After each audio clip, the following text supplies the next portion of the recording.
북한이 어제 발사한 탄도미사일을 북극성 2형 미사일이라고 부르면서 이 발사가 완전 성공했다 이렇게 주장을 하고 있습니다.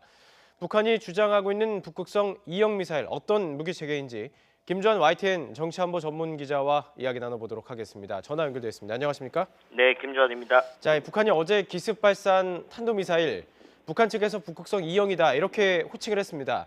어떤 주장 내용인지 이 보도 내용 일단 전해주시죠.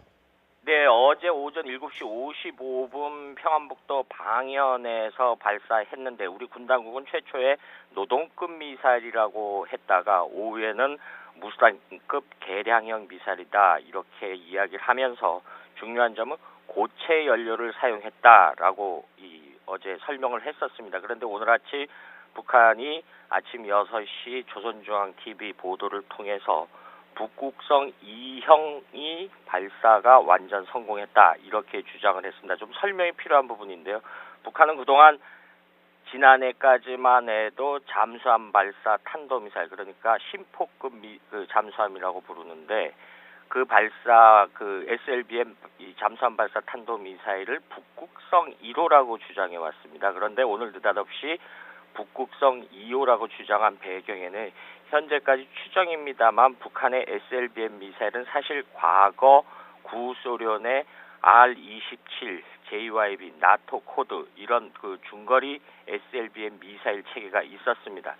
이거를 역개발을 해서 그동안 무수단 미사일을 개발을 해왔는데 무수단 미사일 같은 경우는 액체 연료를 사용했습니다. 그런데 같은 기술 기반을 가진 것이 앞서 말씀드린 북한의 SLBM 북극성 미사일이었거든요. 그러니까 기술 기반은 같다 이렇게 설명을 드릴 수 있죠. 그런데 어제 북한이 발표한 내용은 그 무수단 미사일이 발전해서 북한의 SLBM을 개발을 했고 그 기술 기반을 해서 다시 어제 북한이 발사한 북극성 2형 그 미사일 같은 체계다 이렇게 볼 수 있을 것 같습니다. 그러니까 SLBM 잠수함 발사 탄도 미사일을 개량을 해서 지상 발사 중장거리 탄도 미사일을 새로운 유형의 무기 체계를 개발했다 이렇게 정리할 수 있을 것 같습니다.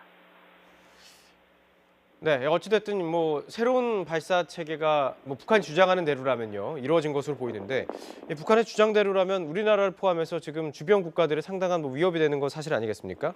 안보 네, 위협이 될 것인데요. 예. 일단은 어제 우리 합참 발표들하면 고체 연료를 사용했다. 이 주목해야 될 부분인데요. 고체 연료는 이 추력이 액체 연료보다 낮습니다. 하지만 연료 주입 시간이 필요가 없고 연료 장착 후 장기간 보관이 가능합니다. 그래서 북한의 주장처럼 고체 연료를 사용하면은 이 TEL이라고 하는데 미사일 이동식 발사를 탑재해서 임의의 시각, 임의의 장소에서 즉각 발사가 가능하다 이런 이점이 있습니다. 역설적으로 우리 군으로서는 북한의 미사일 발사 징후를 사전에 포착하기가 그만큼 어려워진다 이런 설명이 되겠습니다. 그런데 그동안 지난해 북한이 8차례의 무수단 미사일을 시험 발사를 했는데 지난해 6월 22일 단 한 번을 빼놓고 7차례를 실패했거든요. 그런데 그동안 8개월 동안에 나름대로 기술 개발을 해서 지상 발사 미사일을 고체 연료로 사용했다. 그리고 어느 정도 성공을 했다. 이렇게 되면 이거는 또 다른 굉장히 큰 안보 위협이 되는 거죠. 그러니까 이 무수단 미사일은 이 중거리 미사일로 분류하는데 3,000 내지 4,000km가 날아가는 이 태평양상의 괌이나 오키나와 미국의 전략 자산들이 전략 무기들이 전진 배치되어 있는 곳까지 사정권 내에 들어있기 때문에 미국이나 일본으로서는 굉장히 큰 안보 위협이 현실적으로 다가온다 이렇게 정리할 수 있을 것 같습니다. 네, 북한이 주장하고 있는 북극성 2형 미사일 어떤 위협이 되고 지금까지 어떤 개발을 주장하는 대로라면 이루어졌는지 한번 살펴봤습니다. 김주환 YTN 정치안보 전문 기자와 이야기 나눠봤습니다. 말씀 고맙습니다. 네.